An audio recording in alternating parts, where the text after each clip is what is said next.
Gloire à Dieu dans les lieux très hauts, paix sur la terre, bienveillance parmi les hommes.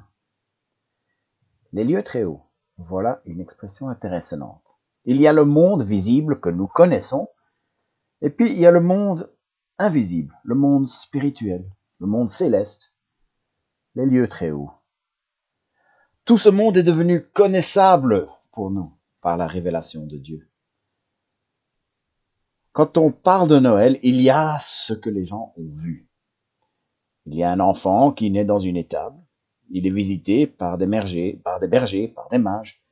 Et puis il y a tout ce qu'on ne voit pas, mais que Dieu nous a révélé, tout ce qui s'est passé dans les lieux célestes. Nous ne les avons pas vus, mais Dieu nous les a révélés. Lisons ensemble Philippiens chapitre 2, les versets 5 à 11. Que votre attitude soit identique à celle de Jésus-Christ, qui est de condition divine. Il n'a pas regardé son égalité avec Dieu comme un butin à préserver, mais il s'est dépouillé lui-même en prenant une condition de serviteur, en devenant semblable aux êtres humains. Reconnu comme un simple homme, il s'est humilié lui-même en faisant preuve d'obéissance jusqu'à la mort, même la mort sur la croix.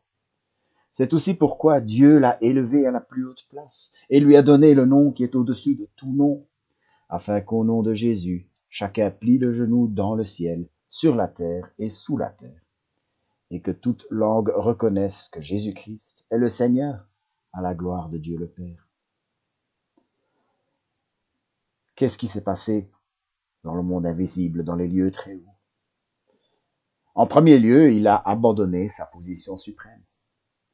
Il était, il est et il sera de condition divine. Tout ce qui fait que Dieu est Dieu, il l'est. Mais en même temps, il est l'égal de Dieu. On peut se poser la question, comment peut-il être Dieu et être l'égal de Dieu en même temps? Ce n'est pas possible pour toi et moi d'être quelqu'un et l'égal de quelqu'un en même temps. Mais n'oublions pas que nous avons affaire au Dieu Tout-Puissant, un Dieu au-delà de tout être concevable.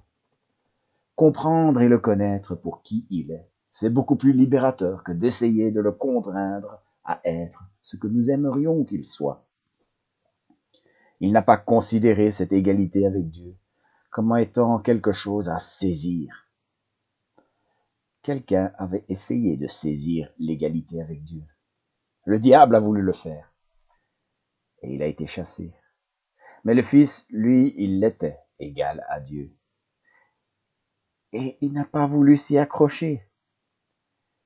Il s'est vidé. Ça veut dire qu'il a abandonné tous les privilèges qui étaient attachés à sa condition divine. Il s'est vidé de sa gloire. Il s'est vidé de sa beauté. Il s'est vidé de son honneur. Il s'est vidé de ses richesses. C'est ce que Paul a dit de lui plus tard. En effet, vous connaissez la grâce de notre Seigneur Jésus-Christ. Pour vous, il s'est fait pauvre, alors qu'il était riche, afin que par sa pauvreté, vous soyez enrichis.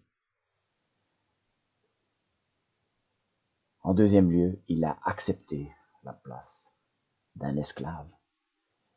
Être esclave, c'est vivre en totale soumission à la volonté d'un autre. Il est devenu l'esclave de Dieu. En vérité, je vous le dis, le Fils ne peut rien faire de lui-même. Il fait ce qu'il voit faire au Père. Et tout ce que le Père fait, le Fils aussi le fait pareillement. Il est aussi devenu l'esclave des pécheurs. C'est ainsi que le Fils de l'homme est venu, non pour être servi, mais pour servir et donner sa vie en rançon de plusieurs. En troisième lieu, il s'est associé à une humanité pécheresse. Il est le pain, mais il a connu la faim. Il est la source, mais il a connu la soif. Il est la vérité, mais il a été accusé par de faux témoins. Il est le juge des vivants et des morts, mais il a été jugé par un mortel. Il est la justice, mais il a été condamné par des injustes. Il est force, mais il a été affaibli. Il est la vie, mais il a connu la mort. En quatrième lieu, il a renoncé à lui-même. Quand Jésus a dit Si quelqu'un veut être mon disciple, qu'il renonce à lui-même, qu'il se charge de sa croix et qu'il me suive. Il était parfaitement crédible quand il l'a dit. Et vous savez pourquoi? Parce que c'est exactement ce qu'il a fait. Il a renoncé à lui-même et il a pris sa croix. Il a fait parce que lui seul pouvait le faire. Étant Dieu, il possédait une infinie capacité de porter le péché. Il s'est humilié jusqu'à la mort. La mort sur une croix était non seulement atroce, mais c'était une malédiction. Jésus l'a accepté pour nous. Et finalement, il est élevé comme prince suprême. Il a ce nom qui est au-dessus de tous les noms. Le nom n'est pas Jésus. Jésus était un nom que beaucoup avaient donné à leurs enfants. Le nom, c'est Seigneur. Il est Seigneur. C'est un nom que tous reconnaîtront un jour sans exception. À son nom, tout genou pliera dans le ciel, le monde spirituel, le monde céleste, le monde invisible que Dieu nous révèle et que nous connaîtrons un jour. Et puis, c'est pas seulement dans le ciel, c'est aussi sur la terre. Le monde visible, celui que nous connaissons aujourd'hui. Dans le ciel, sur la terre et même sous la terre. C'est-à-dire l'enfer. Oui, même l'enfer reconnaîtra que Jésus est Seigneur. Marie, Joseph, les bergers, les mages ont vu un enfant couché dans une crèche. Mais dans le monde invisible, le Fils de Dieu a abandonné sa position suprême. Il a accepté la place d'un esclave. Il s'est associé à nous, l'humanité pécheresse. Et il a renoncé à lui-même. Il a fait tout ça pour toi. Il a fait tout ça pour moi. L'invitation est ouverte aujourd'hui. Si tu choisis de reconnaître qu'il est Seigneur et d'accepter le pardon qu'il nous offre, nous allons pouvoir le reconnaître en tant que Seigneur le jour où nous verrons les lieux célestes.